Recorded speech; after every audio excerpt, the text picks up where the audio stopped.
وَقُولُوا لِلنَّاسِ حُسْنًا، لوگوں سے بہترین انداز سے بات کرو. وَقُلْ لِعِبَادِي يَقُولُوا الَّتِي هِيَ أَحْسَنُ، کہ آپ کہیے اے محمد صلی اللہ علیہ وسلم میرے بندوں سے وہ بات کہیں جو سب سے بہتر ہو. ہم سب سے بہتر کام کرنے کے لیے، سب سے بہتر بات بتانے کے لیے، سب سے بہتر بن کر ان کے سامنے اپنے آپ کو نمایاں کرنے اور حقیقت میں اللہ کی رضامندی حاصل کرنے کے لیے اللہ تعالیٰ نے ہمیں پیدا کیا.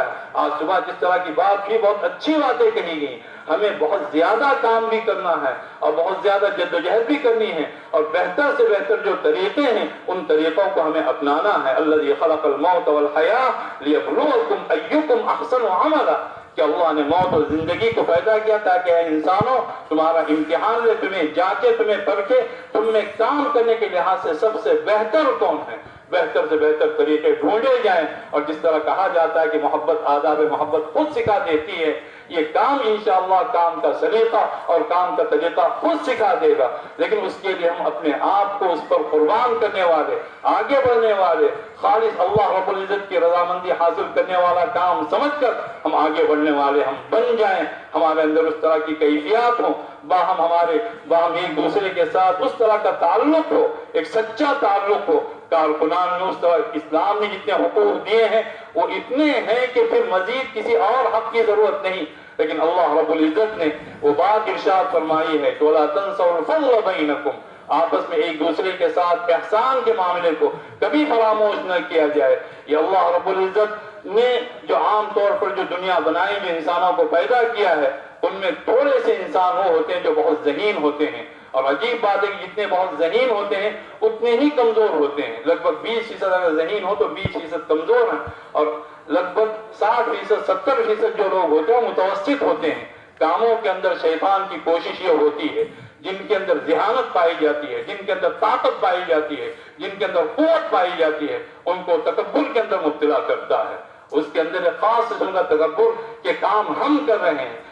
1000 دفعہ روزانہ آدمی جب صبح کی نماز پڑھے تو اللہ کی پناہ چاہے کہ اللہ تعالیٰ متکبر نہ بنائے. شیطان متکبر تھا، اور ان تمام لوگوں کے لیے حضور اکرم صلی اللہ علیہ وسلم کا پیغام ہے کہ وَهَلْ تُنْصَرُونَ وَتُرْزَقُونَ إِلَّا بِضُعَفَائِكُمْ، تمہاری جو مدد ہوتی ہے، تمہیں جو رزق دیا جاتا ہے تمہاری کمزوری کی بنیاد پر دیا جاتا ہے. باپ کماتا ہے، چھوٹے چھوٹے بچے ہوتے ہیں، وہ سمجھتا ہے کہ میں کما کر ان کو کھلا رہا ہوں، حقیقت میں وہ بچے کما کر اس باپ کو کھلا رہے ہیں. اس سے وہ کمزور ہیں، ان پر نگاہ رکھ کر اللہ تعالیٰ باپ کی مدد کرتا ہے. تو جو لوگ صلاحیت والے ہیں ان کی مدد ممکن ہے کہ جو کمزور ہیں ان کی بنیاد پر تکبر سے بہت زیادہ دور رہا جائے. اسی طرح جو کمزور ہیں ان کے تعلق سے شیطان حاسد بھی تھا، تو کسی کے دل کے اندر اگر خدا نہ خواستہ یہ بات امیر محترم کی کہنے کی تھی، اور مجھے بڑی شرمندگی ہے، لیکن 1/3 جو صدی کا جو تعلق ہے وہ تعلق مجھے بات کہنے پر آمادہ کر رہی ہے کہ ان کے اندر اگر حسد کی کیفیت پیدا ہو جائے تو پھر وہ اس آیت کو یاد رکھیں کہ وَلَا تَتَمَنَّوْا مَا فَضَّلَ اللَّهُ بِهِ بَعْضَكُمْ عَلَىٰ بَعْضٍ، اللہ نے کسی پر جو فضیلت دی ہے ایک دوسرے پر اس کی تمنا نہ کی جائے. لیکن اس کے ساتھ ساتھ وہ یہ آیت بھی یاد رکھیں وَاسْأَلُوا اللَّهَ مِن فَضْلِهِ وَاسْأَلُوا اللَّهَ مِن فَضْلِهِ، اللہ سے اس کا فضل مانگو، اس پر فضل ہوا ہے تم پر بھی ہوگا. أَلَيْسَ اللَّهُ بِكَافٍ عَبْدَهُ، یہ آیت یاد رکھیں کہ اللہ اپنے بندے کے لیے کافی نہیں ہے، جو اللہ اس کے لیے کافی ہے وہی اللہ میرے لیے بھی کافی ہے. اس اللہ سے وہ تعلق قائم رہے گا.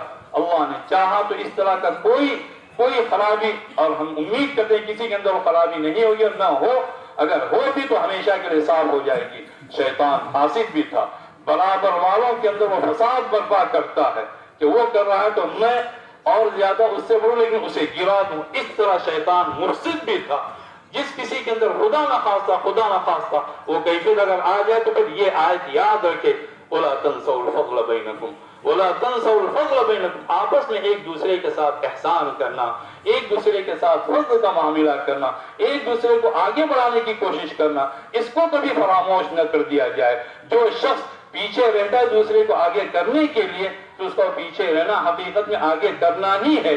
تو انسان جتنی بھی جماعات ہیں، جتنی بھی جمعیات ہیں، جتنے بھی مدارس ہیں، جتنے بھی معاہد ہیں، جتنے بھی ادارے ہیں، اس طرح کی کیفیات اگر کسی کے اندر پائی جا سکتی ہو، یہ نہیں کہ آدمی پائے جانے کا انتظار کرے، ہر روز وہ اللہ رب العزت کی پناہ چاہے کہ اے اللہ مجھے نہ محسن بنانا، نہ متکبر بنانا، نہ حاسد بنانا، بس اپنا بنا لے پروردگار عالم۔ پھر انسان سب بھول جائے گا، تکبر بھول جائے گا، فساد بھول جائے گا، حسد بھول جائے گا۔ اسے اگر اپنی پڑی ہوگی تو پھر اس طرح کی جتنے بھی تماشے ہیں ان تماشوں کی طرف وہ نگاہ غلط انداز میں نہیں ڈالے گا۔ اپنے آپ کو بہتر سے بہتر بنانے کے لیے اللہ تعالیٰ نے ہمیں پیدا کیا ہے، لیکن دوسروں کو گرا کر نہیں، دوسروں کو پچھاڑ کر نہیں، دوسروں کو اپنے ساتھ لے کر، دوسروں کے لیے خیر خواہی کے جذبات رکھ کر ہم انشاءاللہ آگے بڑھیں گے، اور یہ قافلہ ہمیشہ رواں دواں رہے گا۔